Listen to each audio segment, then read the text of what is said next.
벌써 2024년도가 시작한 지 6개월이 지났고 이제 7월 첫 주를 맞아서 맥주 감사 주일로 하나님 앞에 나와서 우리가 예배드리고 있습니다. 우리 하나님께 영광의 박수. 감사합니다. 전반기를 지켜주시고 함께 하신 하나님. 오늘은 7월 첫 번째 주일, 그림처럼 맥주 감사, 보리를 처음 수확해서 하나님 앞에 올려드리는 절기로 드려진 날입니다. 이스라엘 민족이 가나안에 들어가기 전에 40년 동안 광야에서 이스라엘 백성의 생활은 고난의 연속이었습니다. 그림처럼 40년 광야 생활을 끝내고 가나안에 들어가요. 그때 지파별로 하나님께서 땅을 분배해 주셨습니다.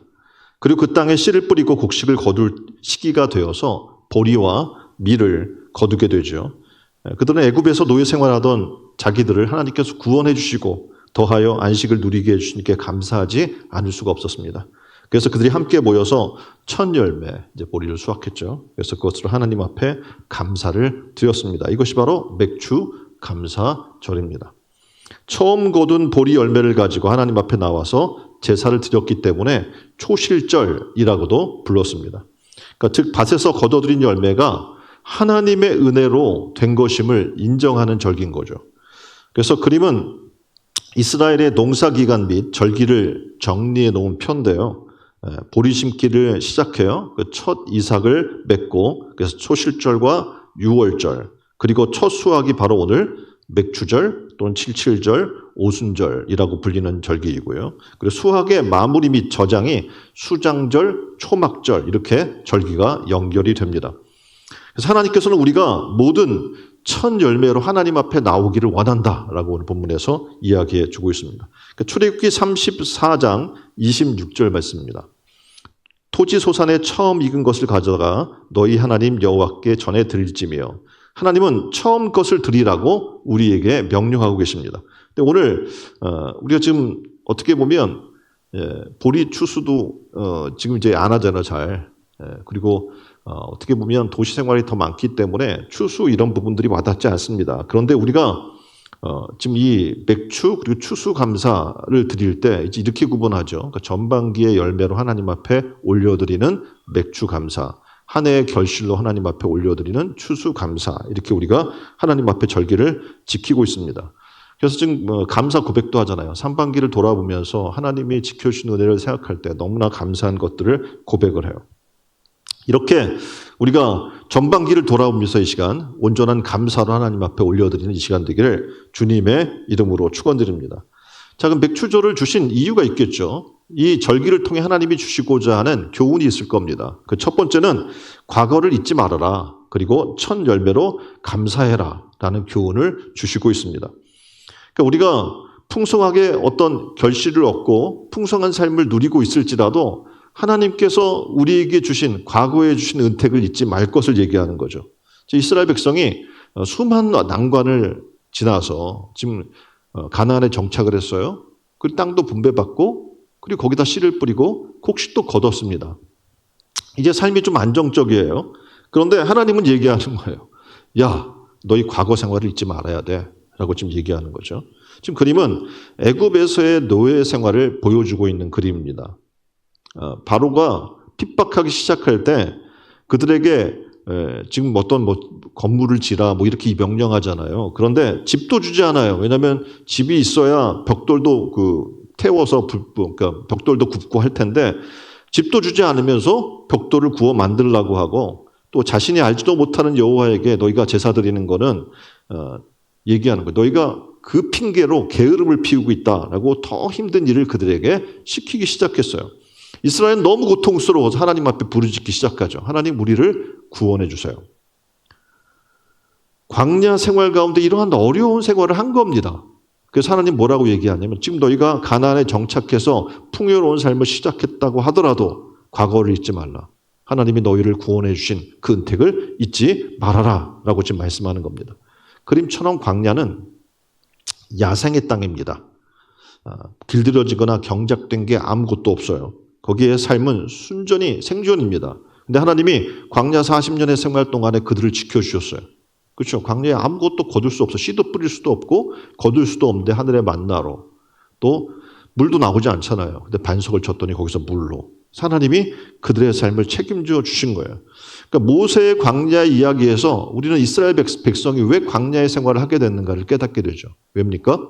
하나님이 그들을 통해서 이 광야의 생활을 통해서 아무것도 없는 이 생활을 통해서 하나님을 의지하고 온전히 그들을 애굽에서 이끌어낸 게 금송아지가 아니라 하나님이심을, 만군의 여호와이심을 그들이 알게, 다시 말해서 우상과 살아계신 하나님을 분별할 수 있는 법을 훈련하고 배우게 하신 겁니다. 광야의 체험은 우리가 어떻게 하면 하나님 앞에 온전히 순종하는 삶을 살까라는 것을 준비시켰고 또 가나안의 삶을 준비시킨 기간이었습니다. 우리가 흔히 어려운 과정을 헤쳐나왔다고 할지라도 현재 생활이 풍족하면 과거를 잊어버리는 경우가 너무 많습니다. 하나님께서 이스라엘 백성에게 가나안 정착의 안정된 삶에 만족하지 말아라. 그리고 과거의 어려움을 거울 삼아서 오늘 더욱 열심히 살아가기를 하나님은 요청하신 겁니다. 신명기 16장 12절에 보면 그래서 맥추절을 지키라 하고 명령을 하고 아울러 이렇게 또 말씀하는 거예요. 애굽 땅에서 노예 생활하던 때를 기억하라. 네가 지금 나와서 노예 생활하던 때가 있었고 광야에 어려운 시절이 있었고 지금 들어와서 가나안의 땅을 분배받고 안정된 삶을 살지라도 너희는 그 어려운 시절을 넘어온 거야. 하나님의 은혜가 아니고는 되지 않는다라고 얘기하는 겁니다. 우리도 지금 현재는 지금 이렇게 좋은 건물에 좋은 자리에 있지만 여러분 아시는 것처럼 재개발 과정과 건축의 어려운 과정, 거의 20년의 시간을 고통받는 시간을 우리가 보냈어요. 돌아보면 이게 정말 이게 끝이 날까? 라고 생각할 정도로 고통의 순간이었는데 지금 돌아와서 여기 앉아서 예배를 드리면 별 그런 생각이 하나도 없잖아요. 조금 더 나은 삶을 바라고 꿈꾸는 모습들을 보게 됩니다. 오늘 하나님 우리에게 말씀하는 거예요. 지난 시간 동안에 함께 하신 하나님의 은혜를 잊지 말아라. 지혜로운 삶은 과거를 기억하는 겁니다. 그리고 그런 삶 가운데 하나님의 은혜를 잊지 않을 때 하나님은 현재를 바르게 의롭게 그리고 우리의 삶을 더 복되게 하실 줄 믿습니다. 이게 바로 맥주 감사 주의를 통해서 얻는 교훈입니다. 신명기 8장 12절에 하나님께서 이런 염려를 해요. 내가 먹어서 배불리고 아름다운 집을 짓고 거하며 또 내 우양이 번성하며 내 은금이 증식되며 내 소유가 다 풍부하게 될 때에 내 마음이 교만하여 내 하나님 여호와를 잊어버릴까 염려하노라. 하나님이 염려하는 거예요, 우리를요. 풍요롭게 하고 안정적이고 배가 부르고 집을 짓고 또 우양이 번성해서 은금이 증식이 되고 소유가 풍성하게 될 때 우리 마음이 교만해서 하나님을 잊어버릴까 봐. 내가 다 잘해서 이것들을 했는 줄 착각할까 봐. 하나님 어떻게 좀 염려하고 있는 거예요. 그래서 현재 생활의 삶이 풍족하다면 지난 은혜를 잊기 쉬워요. 그래서 맥주 감사 이런 절기를 통해서 하나님은 기억하라는 거예요. 언제를? 과거를. 하나님이 베푸르신 은혜를 잊지 말아라 라고 말씀합니다. 자, 이스라엘 백성이 요단강을 건넙니다. 그리고 만난 첫 장벽이 뭐였냐면 여리고성이었어요. 여리고성 첫 장벽을 정복하고 나서 얻어지는 모든 전리품은 다 하나님의 것이었어요. 왜입니까? 하나님은 첫 열매로 드리라고 얘기하잖아요. 그래서 이스라엘이 이제 가나안을 들어와서 첫 번째 정복하는 성이 어디입니까? 여리고예요. 그러니까 뭐라고 얘기하셨냐면 이 첫 수확을 거룩하게 구별하라. 그리고 하나님께 바쳐라 라고 얘기하고 있는 거예요. 그러니까 이 모든 사건 속에서 우리가 기억해야 될 것은 하나님의 은혜를 기억하라는 거예요. 하나님의 은택과 은혜를 잊지 말고 감사해라 라고 지금 말씀하고 있는 겁니다. 그래서 이스라엘 백성들은요 감사했어요. 왜냐하면 이 성은 난공불락의 성이고 그들이 도저히 어떻게 해요? 칠 수 없는 성이에요. 누가 하신 거예요? 그들이 한 거는 걸어라. 그래서 일주일 동안 걸었어요. 7일째 되는 날 7번 걸고 소리 지르라고 소리 지르고 나팔 불고 했더니 어떻게 하면 성이 무너진 거예요. 그들이 한 게 있어요? 없어요. 하나님이 주신 거예요. 뭐 어떻게 해요? 자, 그거에 어마어마한 성이니까 이 안에 전리품이 얼마나 많겠어요. 광야의 삶을 살다가 처음 들어와서 요단강 넘어가서 처음 성을 점령했는데 너무 희귀한 게 많은 거예요. 금은 보석. 근데 어떻게 하나님이 처음 열매를 바치라라고 얘기하고 있는 거예요. 마음의 유혹이 될 수도 있을 거예요. 그래서 그러나 그들은 어떻게 해요? 거룩히 구별했어요. 하나님 명령대로. 그리고 바치라고 명하신 것을 알기 때문에 그들은 그것을 하나도 취하지 아니하고 하나님께 바쳤습니다. 자, 그런데 이 중에 이런 사람이 있었어요. 그걸 하나님께 바치지 않고 자기가 몰래 좋은 것을 감춘 사람이 있습니다. 누굽니까? 아간이라고 하는 사람입니다. 이 아간은 재물의 눈이 어두워서 하나님의 것을 하나님의 것으로 올려드리지 못했던 거예요. 그리고 몰래 감춰두고 전리품 중에 마음에 드는 것들을 숨겨놨어요. 이 일로 이스라엘이 다음 전쟁에 참석했는데 그 성은요, 여리고처럼 큰 성이 아니에요. 조그만 성이에요. 아이 성이에요. 근데 이 성을 정복하는데 졌어요. 이유를 발견한 거예요. 뭐냐면 하나님의 것을 가르쳤다는 거예요. 그래서 찾아보니까 누굽니까? 아간이에요. 그래서 아간의 범죄를 알게 되고 아간은 아골골짜기에서 징벌을 받습니다.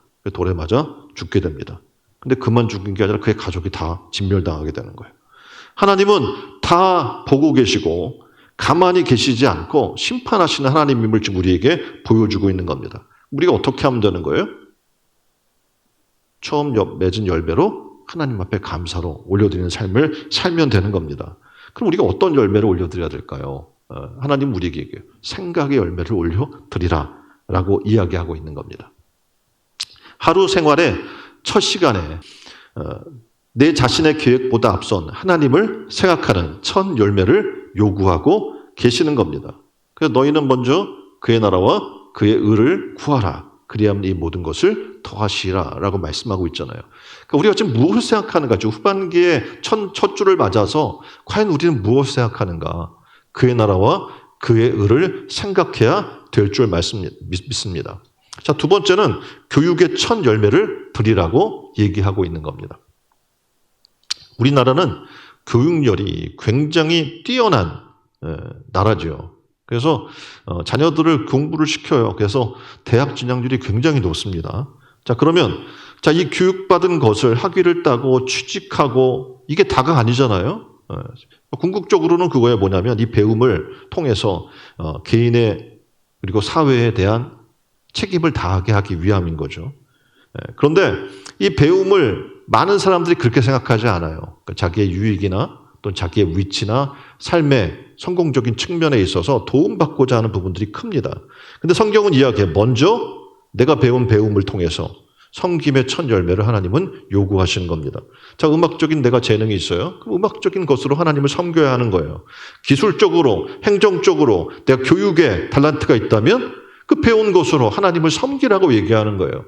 배운 것으로 돈 벌고 나의 유익을 구하고 나의 미래를 더 발전시키고 성장시키는 삶에 투자하고 나아가는 것도 좋겠지만 하나님 먼저 뭐 하라고요?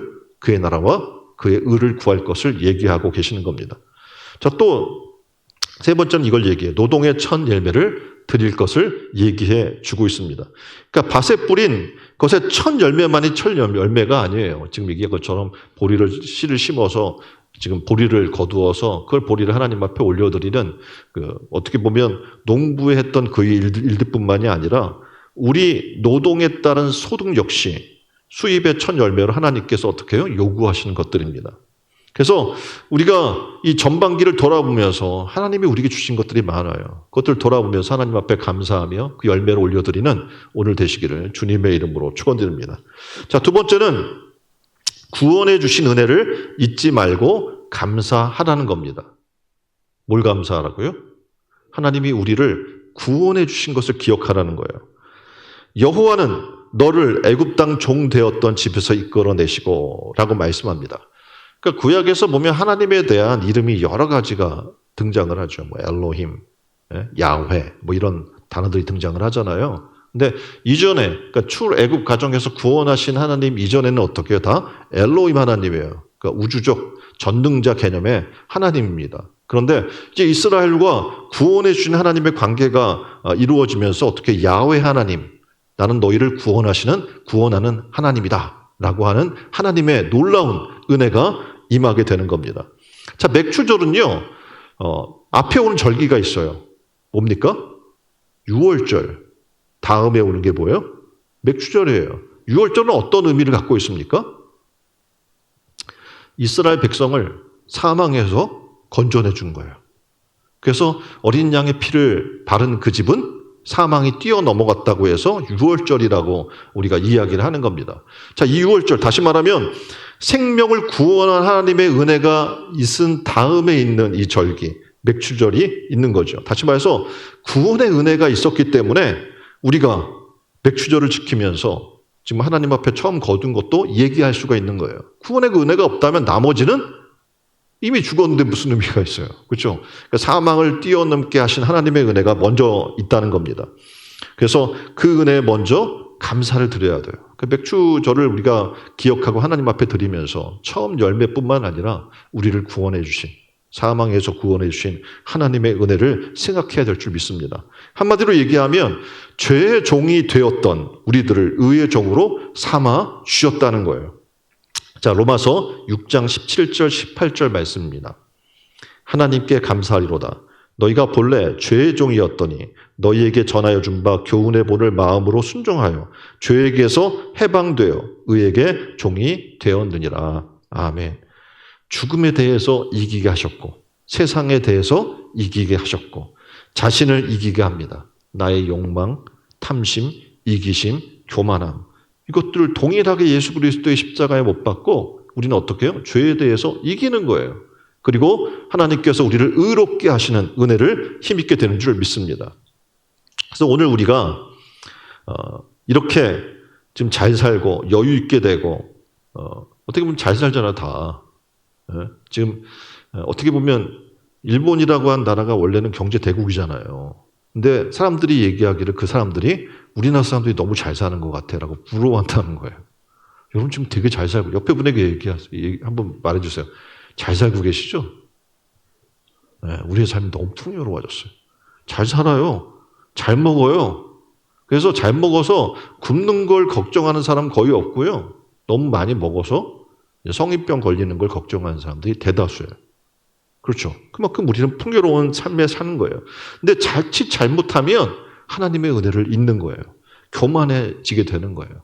내가 이렇게 된 것이 내 노력과 내 수고와 내 땀 흘림을 통해서 된 것이라고 착각하게 됩니다. 이게 바로 죄악의 본성입니다.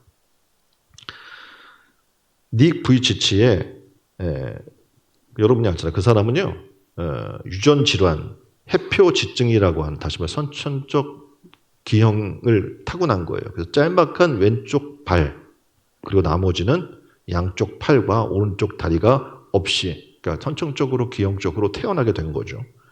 근데 그가 간구하죠. 하나님, 저도 일반인처럼 팔다리가 있었으면 좋겠어요. 들어주셨을까요? 안 들어주셨을까요? 예? 기도한다고 이렇게 뭐 다 이루어지는 게 아니라는 거죠. 그러면서 얘기해요. 내가 간구해서 팔다리가 돌아오지 않아도 내가 하나님을 믿는 이유는 하나님께서 독생자를 보내주셨고 나의 죄를 위해 죽으셨고 부활하셨고 나의 소망이 됐기 때문에 그렇습니다. 나의 모든 보물은 저 위에 있고 이 땅에 있지 않습니다. 내가 정말 하나님 앞에 서서 지금 팔다리가 없어서 넘어질지라도 너를 지탱해 줄 거다 하나님 말씀해 주셨고 내게 모든 필요한 것에 모든 힘을 줄 것이라고 말씀합니다. 라고 고백을 해요. 잠깐 닉 부이치치의 영상을 잠깐 보도록 하겠습니다.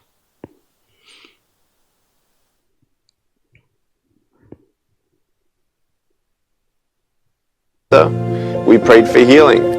Arms and legs didn't come. But the beautiful thing about this is the big question that God asks everyone. Do you trust me? I sent my son Jesus Christ to die on the cross for your sins. He raised himself from the grave. 그러니까 지금 얘기하는 게 그런 내용이에요. 내가 너와 함께 할 것이며 내가 너를 떠나지 않을 거야. 다리가 없고 양팔도 없고 어떻게 보면 그냥 몸뚱아리만 있는 내 인생이지만 하나님이 얘기해요. 내가 필요한 것이 있다면 지금 너가 완벽하게 치료되거나 뭐 팔다리가 갑자기 튀어나오고 그러지는 않을 거야. 그렇지만 내게 필요한 모든 힘을 내가 줄 거야. 라고 하나님 말씀한다는 거예요. 그래서 그가 고백하기를 이렇게 고백합니다. 인생의 가장 큰 기적은 영혼이 구원된 겁니다. 내게 가장 큰 기적은 뭐 팔다리 이런 게 문제가 아니라 나의 영혼을 구원하신 하나님의 은혜입니다. 라고 고백을 하는 겁니다. 자, 지난달을 돌이켜보면 우리는 수없는 환난 속에서 나와 함께 하시며 나를 건져주시고 나를 지켜주셨던 분이 하나님이심을 우리는 발견하게 됩니다. 하나님의 구원의 은혜가 우리를 지금 존재케 하는 거예요. 만약 그 구원이 없었다면 우리는 여전히 사망의 어둠 가운데 거하게 될 줄 우리는 압니다.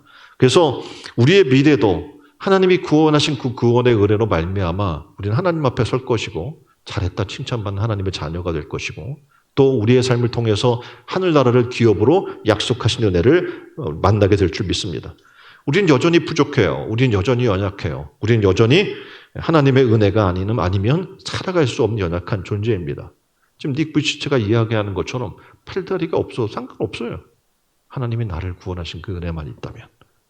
오늘 우리는 고백했으면 좋겠습니다. 구원해 주신 하나님의 은혜를 잊지 말고 감사하는 맥주 감사 절기가 되기를 주님의 이름으로 축원드립니다. 세 번째는 이렇게 얘기해요. 믿고 예배와 감사를 드리면 하나님이 책임져 주신다는 거예요. 믿고 예배와 감사를 드리면 누가? 하나님이 책임져 주신다는 겁니다. 자, 모세의 법에 의하면 이스라엘 성인 남자는 매년 3번, 다시 말하면 유월절과 맥추절과 수장절에 성소에 모여 하나님께 제사를 드려야 했습니다. 어디서? 예루살렘 성전에서. 이러한 절기는 하루 이틀만 드리는 게 아니에요. 2회 동안 하라 그래. 이래면 일주일을 얘기하잖아요. 7일을. 그래서 공식적인 일주일만 아니라 이날을 와서 일주일 예배를 드려야 되는데 그걸 위해서 어떻게 해요? 또 일주일의 시간이 필요한 왔다 갔다의 시간이 필요하니까 그래서 무려 2주일 정도의 시간을 비워두어야 돼요. 이 예배를 위해서. 그러니까 지금 전통적으로 유대인들은 명절 때 예루살렘 주변 32km 이내의 성인 남자는요. 의무적으로 예루살렘에 와야 되는 거예요. 3대 절기 중에 6월절이나 7.7절 농사 추수 중에 있어요. 근데 초막절은 그해 모든 추수를 마치느라서 여유가 있어요. 그래서 굉장히 많은 사람이 몰려와요. 그래서 평상시보다 인구의 3배가 모여서 와서 예배를 드려요. 그러니까 문제는 뭐냐면 이렇게 오랫동안 남자들이 자리를 비웠을 때 대적들이 틈을 타서 공격해오면 어떡해요? 다 여기 모여있고 마을이나 이런 걸 돌볼 수가 없잖아요. 그 시간들 동안에. 그래서 걱정이 될 수 있어요. 그래서 예배드리러 못 올 수도 있어요. 왜냐하면 내 삶이 있고 나의 지금 터전이 있고 농사 짓는 사람 또 그게 뭐 해야 될 것이 있고 추수도 해야 되고 뭐도 해야 되고 할 일이 많잖아요. 그런데 걱정 말라는 거예요. 하나님이 지켜주겠다는 거예요.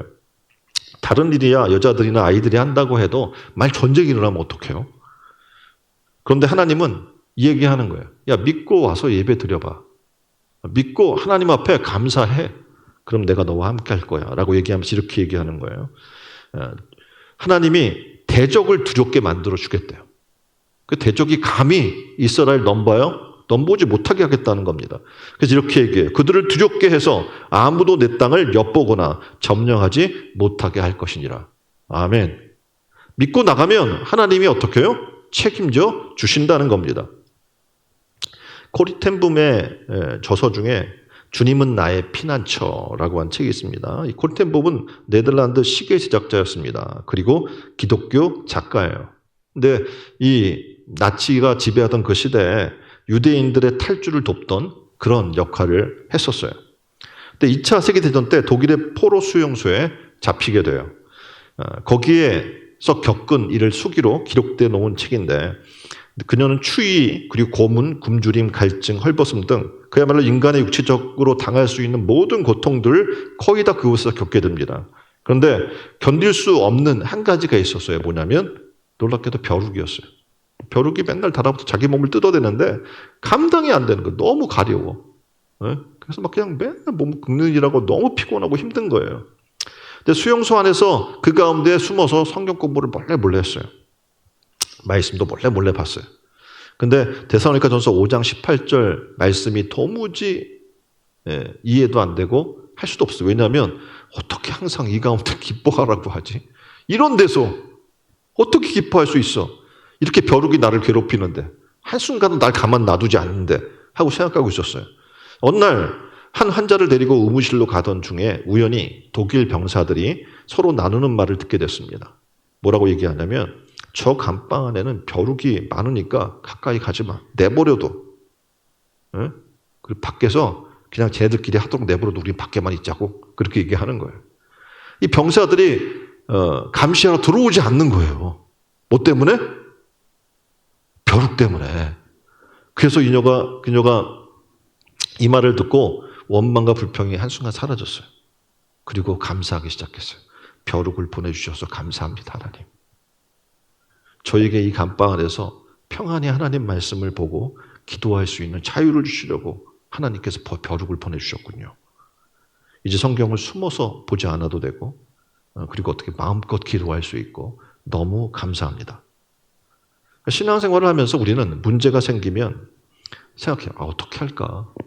이 문제를 우리가 해결할 수 없을 텐데 라고 생각할 때가 있어요. 그런데 하나님 앞에 이렇게 예배드리러 나올 때 문제가 생기면 어떡할까? 예배드리러 나올 때 사업에 지장이 있지 않을까? 예배 시간에 시간을 뺏기면 학생들은 공부하는데 지장이 있지 않을까? 헌금을 드리면 이거 헌금이면 아이들 학원비에 보탬이 될 수 있을 텐데 하나님 앞에 나올 때 주님께서 이렇게 이야기해요. 이방 나라를 쫓아내 주실 것이다. 너희가 염려하지 말라. 너희가 염려하는 모든 것들은 이미 하나님이 다 알고 계신다. 도리어 내 지경을 넓혀주겠고 내 땅을 탐하지 못하게 하겠다. 아멘. 우리를 사랑하시고 하나님께서 우리를 구원하시고 은혜를 베풀어 주신 것을 우리가 감사하고 감사 예배로 하나님 앞에 나오고 하나님을 첫 자리에 모시게 되면 놀랍게도 어떻게 하나님은 우리를 풍성케 하시고 어떤 어려움으로부터도 우리를 보호해 주시고 지켜 주실 줄 믿습니다. 하나님 앞에 보이기를, 다시 말해서 예배하기를, 하나님 앞에 하나님 앞에 올려드리기를 힘쓰는 여러분이 되기를 주님의 이름으로 축원드립니다. 자, 후반기 더 예배에 힘씁시다. 후반기 더욱 감사에 힘쓰는 신촌 은혜로운 교성도들이 다 되기를 주님의 이름으로 축원드립니다. 자, 네 번째는 맥주절에 주시는 영적 축복이 있어요. 이게 뭐냐면 성령 충만이에요. 옆에 분에게 얘기합시다. 성령 충만 받읍시다. 맥주절을 신약의 절기로 이야기하면 오순절이라고 얘기해요. 네, 오순절. 그러니까 구약의 맥주절인 오순절에 가나안의 첫 양식을 먹게 되었던 것처럼 신약의 맥주절의 오순절에는 마가의 요한의 다락방에서 성령께서 그림처럼 임합니다. 예수님께서 약속하신 보혜사 성령께서 영원히 우리 속에 계시게 된 축복의 날인 거예요. 자, 구약 맥주절에는 첫 열매를 거두 하나님께 드렸다면 신약의 맥주절에는 지금까지 모든 사람에게 내리지 않았던 성령의 역사가 갈구하는 모든 자들에게, 구하는 모든 자들에게 어떻게 해요? 불같이 임하게 될 줄 믿습니다. 맥주절의 영적 의미는 초대교회에 성령 충만함을 주신 것에 있습니다. 그래서 오늘 우리가 주님을 첫 자리에 모시고 첫 열매로 올려드리고 감사로 예배드리게 되면 하나님은 우리에게 한없는 성령의 충만함으로 부어 주시게 될 줄 믿습니다. 자, 맥주 감사절에 성령으로 충만하게 되기를 주님의 이름으로 축원드립니다. 자, 그림에 보면 성령께서 내주하시는 성도가 구해야 할 기도 제목은 이라고 이제 질문하고 답은 성령 충만한 임재입니다. 이렇게 얘기를 해주고 있어요. 왜냐하면 성령 충만 받을 때 사탄의 공격으로부터 이길 수가 있어요. 성령 충만 받을 때 환난과 시련 속에서 낙심하지 아니하고 아까 코린ಥ 분이 얘기했잖아요. 어떻게 항상 기뻐할 수 있지? 기뻐할 수 있는 거예요. 무엇으로? 성령 충만한 은혜로 말미암아. 그래서 우리는 이 후반기 시작하면서 뭘 시간 간구해야 되냐면 하나님 우리에게 초대교회에 임했던 성령 충만을 우리에게 부어 주옵소서. 그것을 구해야 될 줄 믿습니다. 이 시간 네 가지를 살펴봤어요. 하나는 지난날의 어려운 때를 기억하게 해달라고 기억하십시오. 그리고 하나님 첫 열매를 교만하지 않고 겸손함으로 첫 열매를 드리게 해주세요. 우리 삶의 우선순위를 하나님 앞에 드리게 해주세요. 두 번째는 구원하신 하나님의 은혜를 잊지 않게 해주세요. 그리고 감사하게 해주세요. 감사는 감사를 부리고 불평은 불평을 부른다고 이야기했어요. 하나님 우리를 겸손하게 하셔서 광야에서 이스라엘이 불평하다가 가나안에 들어가지 못하고 죽임당했던 것을 우리는 기억합니다. 감사 생활을 통해서 이 후반기 하나님이 주신 풍성한 은혜를 누리는 우리가 되게 해달라고. 세 번째는 정말 믿고 예배와 감사를 드리며 하나님이 책임져 준다는 사실을 우리가 믿게 해주세요. 그리고 믿음으로 하나님 앞에 나오게 해주세요. 그 삶을 위해서 하나님 앞에 기도했으면 좋겠고요. 마지막은 영적 축복인 성령의 충만한 은혜가 우리 가운데 이 시간 임하게 해달라고 우리 다 같이 한 목소리로 기도하겠습니다.